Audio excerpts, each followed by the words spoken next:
So bovine TB is a bacterial infection that infects cattle and other mammals within the UK. It sets up these horrible abscesses within the lungs and lymph nodes, and usually you see respiratory problems or wasting, so losing weight is seen in the animal. I'm John Hall with Chalkhouse Green Farm, and we've got a small herd of pedigree British white cattle. So we've lost heifers, 3 cows or heifers, that we were fond of. And of course it is very trying on everybody when the tests come round, and regularly they do come round. We do regular testing in the UK, so we do pick it up quite often before you're seeing the clinical signs. So, and any animal that we do find that has TB will be slaughtered in the UK. Tests are 60 to 70% reliable. That's all they claim to be. So we're having to live with unreliable testing. When you've got 3 monthly tests, well, any testing, it's fairly dramatic. The tension builds and the whole farm is on edge until you know whether or not you're clear. So we're keeping our fingers crossed for early next month. If you have a population of badgers that are infected with bovine TB, then they are a source of infection to other mammals, so other wildlife, so deer, things like that, and also local cattle and alpacas. They can spread it too. So if you have got a population of badgers that are infected, it's an incurable disease. So a way of dealing with it is to wipe out those animals, allow clean badgers to come in and repopulate, so there isn't that source of infection there. And this is the main badger set that I've always known about down here, and it sort of varies in activity. When I first sort of was aware of it, it wasn't that extensive. It's more extensive now. There's a copse over there, and then obviously you've got the open fields, and what badgers really like is worms, because you know a vast proportion of their diet is worms. So they'll come out and they'll range around, and when that becomes a problem for you with the cattle is when the badgers go out. So of course the fields are covered in cow muck, and beetles and grubs love cow muck, so you know they're always underneath it. So the badgers go out and they're rootling about. Because this was often very lush, because of course it wasn't grazed generally, we'd let them in here. So I do wonder if that was, you know, perhaps when they were sort of really exposed to something. It still doesn't, I still don't really understand how our badgers, how they got the TB. You know, did they just get it from wildlife coming in, from deer coming, because you know you can get it in deer feces. I don't know, that's the puzzle we'll probably never know the answer to. We are prohibited from culling our badgers, despite the fact that we've got a pedigree herd here. So the whole culling regime is nonsense as far as I'm concerned.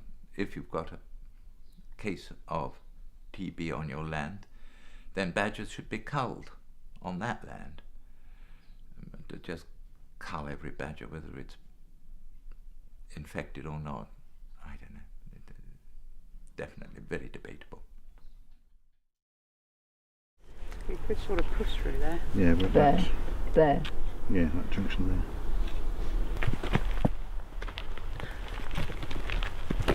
They shot or killed 700 badgers in North Dorset alone last year, and they've got a similar target this year, and believe it or not, 1,200 badgers are targeted in West Dorset.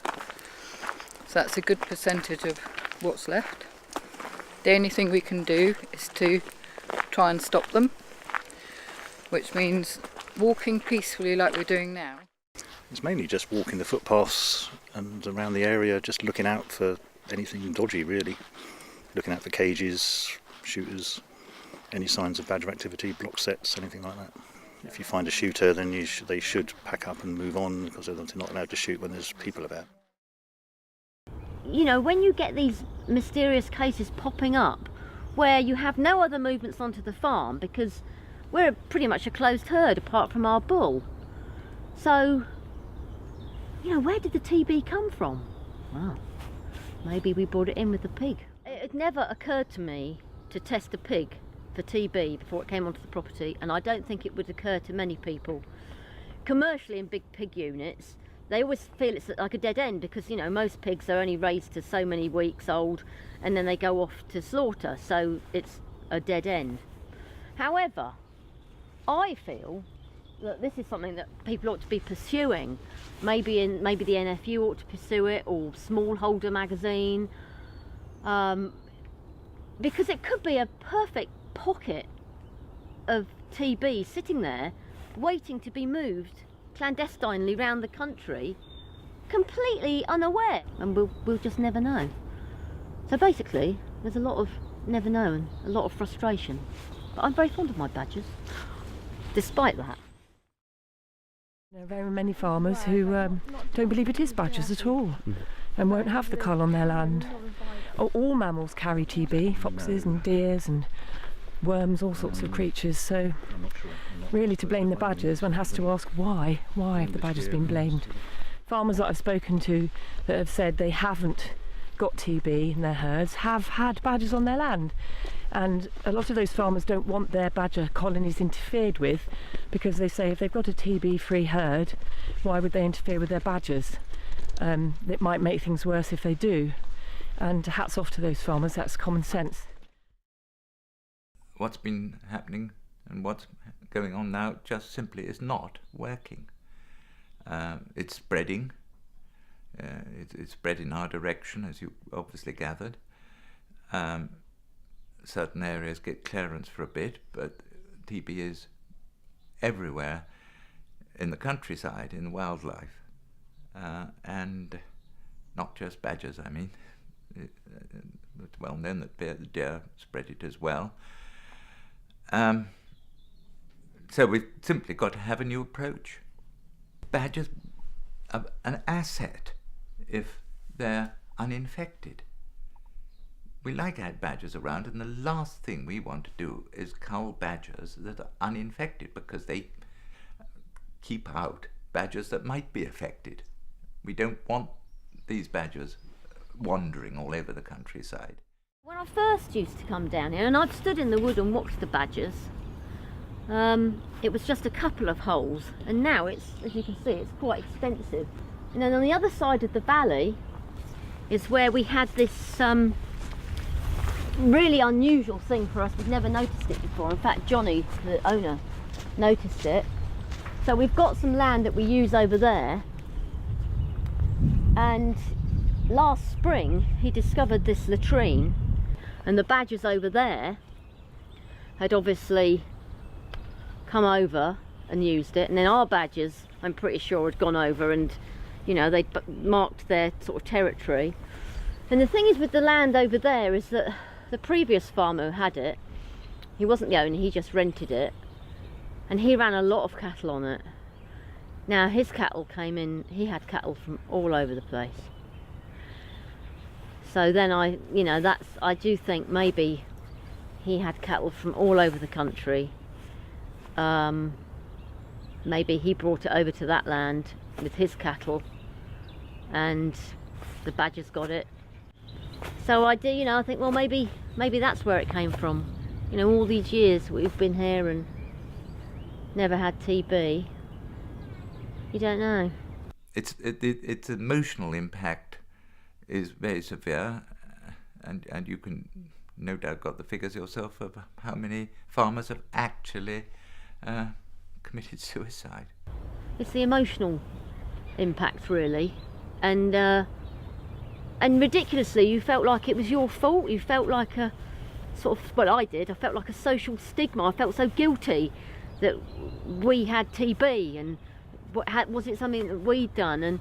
And like the guys up the road, we all know each other. They've got Aberdeen Angus, huge, great cattle, and you sort of think, oh God, what have we done? Is it our fault? Which is all totally illogical, but that's how you feel. When this happens on the farm, animals have to be slaughtered. Farmers are compensated, but only at the value of the animal up to the point of its death, not its whole productive life values. It's also a big sort of social problem for farmers. It means that they can't trade cattle and move them off the farm, and that's a big issue for farmers in terms of their income, their security, and obviously it has a wider impact on their families as well.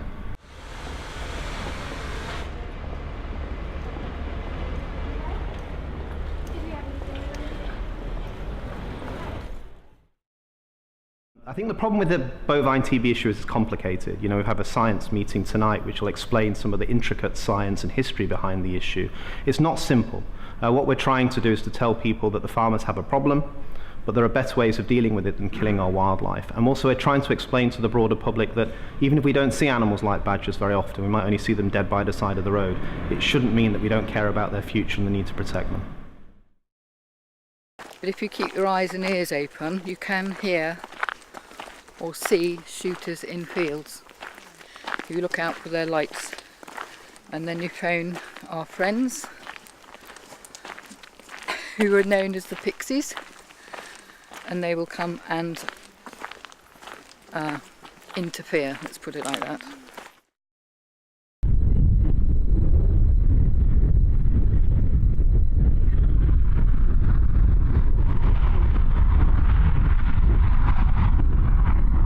This clump of trees here, with an entrance off a small track here, is where we've on 4 out of 6 occasions found a Land Rover and 2 chaps waiting to shoot or trying to shoot.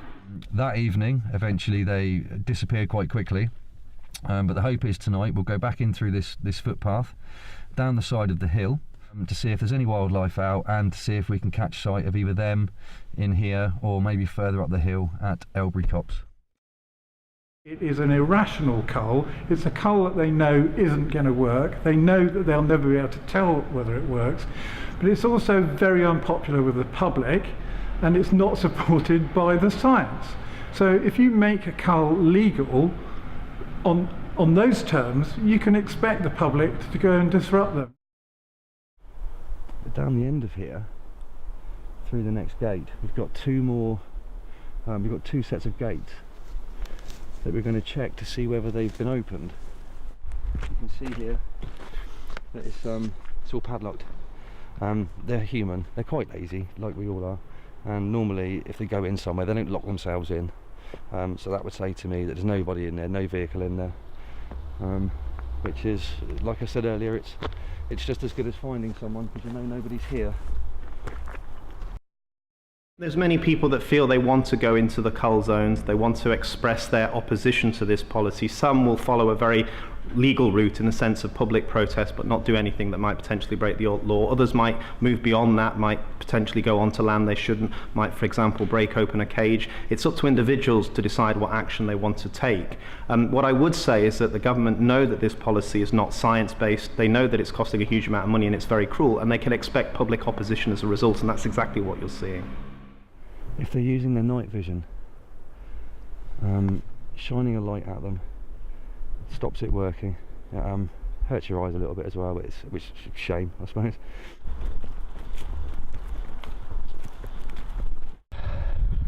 If anything's going on over there at all, with how dark it is now, even sort of, you can see that, check my phone, you see how much it lit up.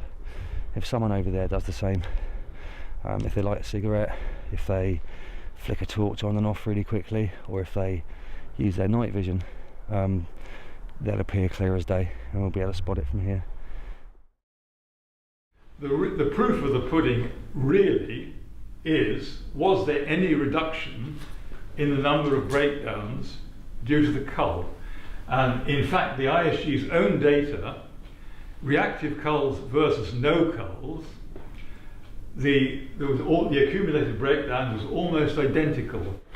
There were 356 versus 358 confirmed breakdowns, culls versus no culls. There were 175 versus 172 unconfirmed, and there were 56 versus 59 repeat breakdowns. So in other words, culling 2048 badgers in reactive cull areas there were only 311 with TB, and probably only about 10 of those likely to cause, if passed TB to other badgers or cows. So in actual fact, the net result of the cull was absolutely zero on cattle TB. At this point, we are going to just make it daytime. I would say that means he's just moved. The pheasants moving there would say to us that somebody is moving out the back of those trees there. And what we could do now, because they know we're not going anywhere, is we could walk back up the hill to where we were and have a good look from there, even without coming face to face with them. I think we've done enough. Principally, the real hole in the policy is that they're not testing badgers for TB before they cull them anyway. So they can't know whether the badgers they're culling actually have TB. You know, the rate of TB in badgers is very low. The cull process is only trying to remove 70% of badgers, of whom only 1.6% have TB. So there's a very strong chance that the badgers that are infected aren't being removed by the cull anyway. This whole thing, when they finally end badger culling, it will be because they finally realise that they're simply pouring money down the drain. It's not doing the slightest good in terms of controlling TB in cattle, because what the spread of TB in cattle is entirely within the cattle population. Nothing to do with badgers at all.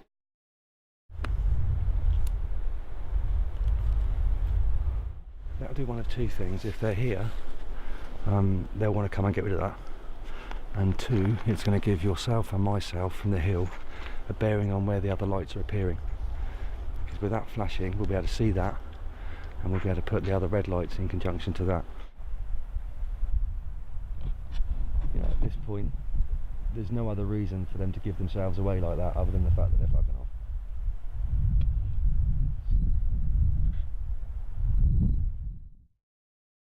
There's little evidence to show that killing badgers has ever really had a significant lowering the disease in bovine TB. We've killed badgers, effectively government policy, over a number of trials, both in this country and Ireland, for many decades. What we don't have is good scientific evidence to prove that it's actually lowering bovine TB. Primarily, this is a cattle-based problem. If you want to get control of it, if you want to reduce it, we've got a mountain of scientific evidence to show how to achieve that. For tonight, we've come to an area we've previously disrupted shooters. We found shooters. We've disrupted what they were doing, we've moved them on, and we've made it very clear to them that we're staying. So for tonight, the badgers in this area are safe, and we've done our job. It's a victory.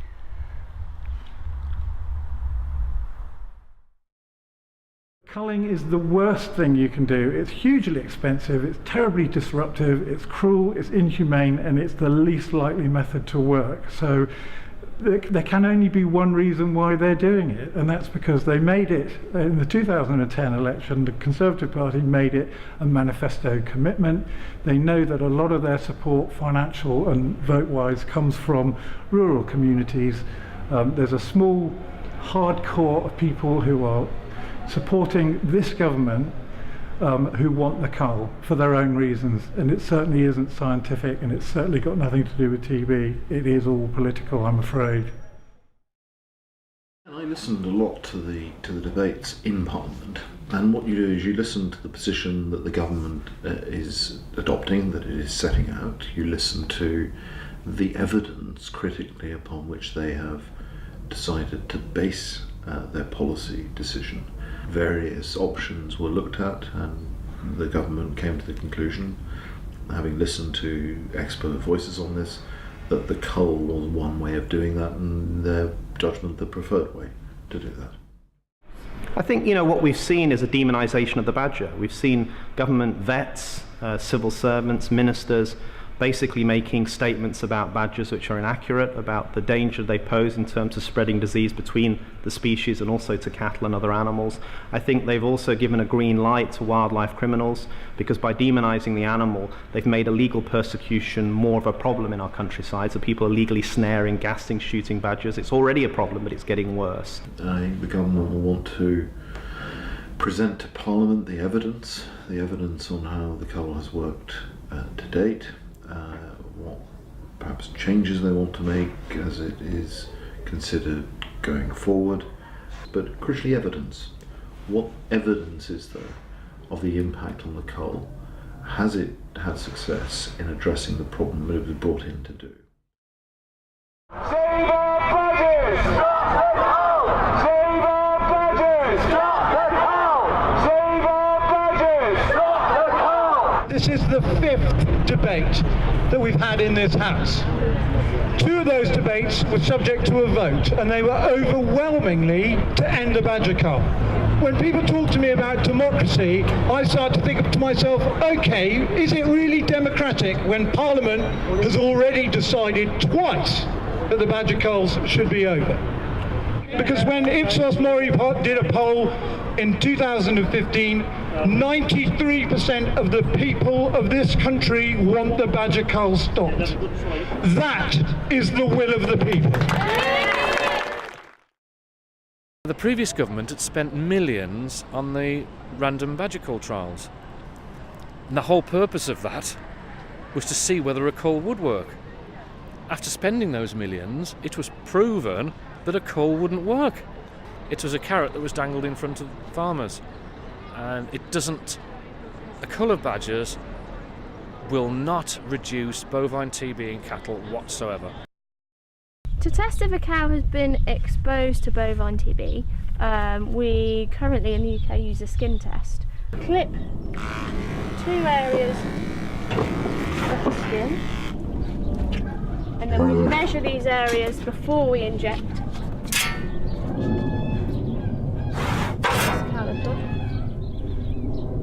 So she's 10-10, and then we inject avian TB protein on the top, and then bovine TB protein at the bottom,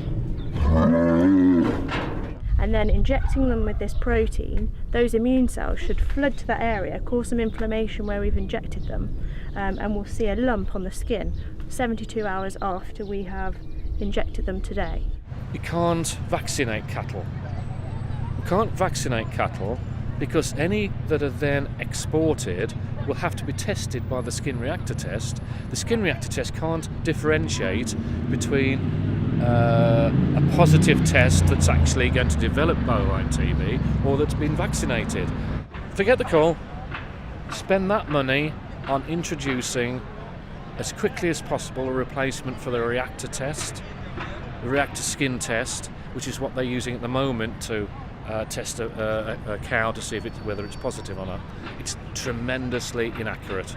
Tremendously inaccurate. If an animal has got a bovine lump, so has a positive reaction to the test, then it's 99.5% sure that she is infected. However, if she doesn't produce a positive reaction, it's about 80-something% specificity, so we don't know for sure that she isn't infected. You know, she's an E82 wholesome. She's the badger killing hell queen, loathsome lonesome. That's what we call her. The idea of the Bluesy Brock Band is to increase public awareness of what is going on and to hopefully raise a bit of money to help fight what the government are doing. I think in essence it can be done in many ways, but probably the best way is to communicate it through music and sometimes and just considered and reasoned argument, really. I studied it at university quite in depth, and the more I learned about it and the more I read the studies, the more I wanted to get involved and see it come to an end. In an ideal world they would all come out, so that's it, no more, but Ideally, they won't roll it out again this year. That is the ultimate, what we could hope for. Excuses will be made again, and the scientific facts will be covered up again, and they're still going to be forging ahead, and the Cull, I've no doubt, will go ahead in at least another 5 counties this year.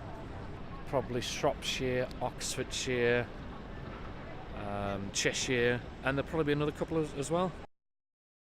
So this is day 2, 72 hours after we've done their first injection. I'm just feeling their neck for any signs of inflammation, and basically if the bottom lump is bigger than the top one, over 4 mils bigger, then we say it's a reactor, and then that cattle has got bovine TB and has to go to slaughter.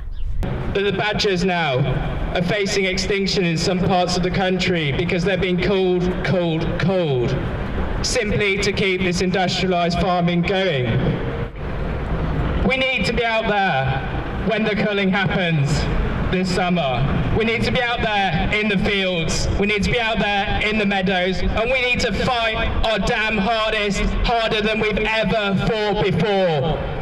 So go out there, don't give up the fight, fight in the fields, fight in your homes, and pressure the politicians till they bring this bloody cull to an end. Thank you. I think the cull is completely unjustified from a scientific point of view, even from a financial point of view. They say they're losing a lot of money due to BTB, but the cull has cost millions of pounds. It's not going to produce any results.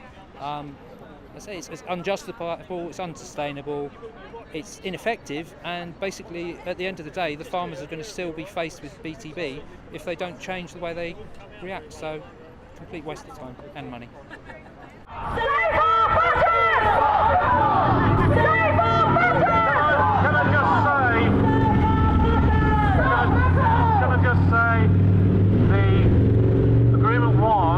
As is normal in this situation, that we would have megaphones and a PA system, but there has been a complaint made by Inside House of Commons. So if you do carry on, it will be in breach and action probably will be taken. Can you speak up, Uncle Nigel, please? So, thank you all for attending, and we'll see you all soon. Well done. Hey. Hey.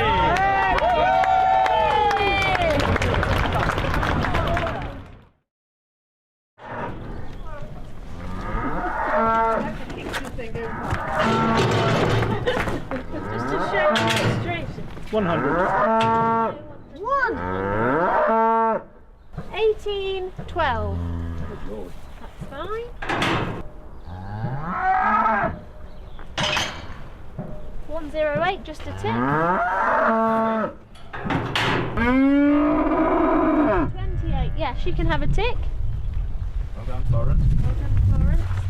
How did the debate go? Well, it's very frustrating, of course, as always, because the government basically is going to ignore whatever happens, and the minister came up with a very disappointingly weak response, and some of his words were exactly the same words that were used 5 years ago. So it's not like it bothers me that he obviously doesn't worry about it. He doesn't lose sleep over it like we do. And the villain of the piece is the skin test, because the skin test takes out certain animals that it's identified as being reactors. It's incredibly unreliable, and people are now talking about a 50% accuracy of the skin test, which is pathetic. So not only do you take away a cow which is perfectly healthy and slaughter it and then discover that it's never had the disease and it's never been infected and shouldn't have been identified as a reactor in the first place. What's much worse is that you did not identify the reactor which was perhaps called inconclusive. You left it in the herd, and then you're surprised when in a few months' time you get another breakdown in the same herd. See there's a lump there.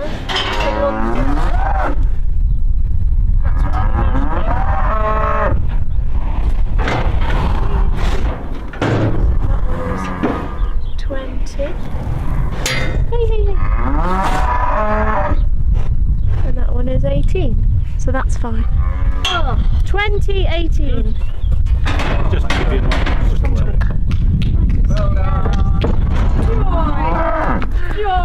Joy, I'm confined.